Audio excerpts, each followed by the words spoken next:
Madam உங்கள் பேர் என்ன? பேர் சொல்லுங்க மேடம். நீங்கள் எங்கேருந்து வரீங்க? என்ன கம்ப்ளைண்ட்காக வரீங்க மேடம்? சார் நான் தருமபுரியிலேருந்து வரேன். என்னோட பேர் ஷியாமலா. எனக்கு என்ன ப்ராப்ளம்னா L4 L5 அந்த கம்ப்ரஸிங் இருக்குது. டிஸ்க் பல்ஜு, முட்டி வலி, பாதத்துக்கு மேலே வலிலாம் இருந்தது. என்னால் பார்த்தீங்கன்னா ஒரு ஸ்டெப்பு கூட எடுத்து வைக்க முடியாது. ஆக்சுவலாக என்னோட ரிலேட்டிவ் என்ன சொன்னாங்கன்னா, நான் வந்து சார்கிட்ட வந்து ட்ரீட்மெண்ட் எடுத்துக்கிட்டேன், எனக்கு வந்து இப்போ நல்லா இருக்கேன், நான் நீங்களும் வாங்க வந்து இது மாதிரி ட்ரீட்மெண்ட் எடுத்துக்கோங்கன்னு சொன்னாங்க. ஃபஸ்ட்டு வந்து நிறைய ஹாஸ்பிட்டல்ஸ்லாம் போயிருக்கிறேன், மெடிசின்ஸ்லாம் எடுத்துகிட்டு இருந்திருக்கிறேன். மெடிசன் பார்த்தீங்கன்னா எடுக்கிற வரைக்கும் அந்த பெயின் இருக்காது. அதை நிறுத்தின உடனே ஜஸ்ட் ஒரு 2 or 3 டேஸில் திரும்பவும் எனக்கு அந்த பெயின் வரும்.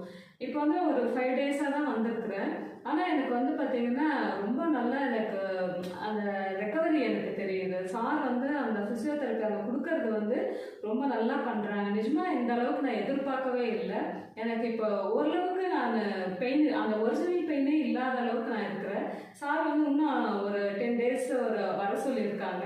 அதுக்கப்புறம் எப்படி இருக்கும் அப்படின்றது வந்து நிஜமாவே எனக்கு இப்போவே எனக்கு அந்த ஃபீல் நல்லா நான் ஃபீல் பண்ணுறேன். எனக்கு அந்த பெயின் வந்து இல்லாமல் நான் நல்லா இருக்கேங்க சார். இப்போ எவ்வளோ பர்சன்ட் வலி போயிருக்கும்? எனக்கு வந்து இப்போ ஒரு 70% பெயின் இல்லைங்க சார். எனக்கு இப்போ நல்லா இருக்கேன். நல்லது madam. Thank you madam. Thank you sir. நல்லது.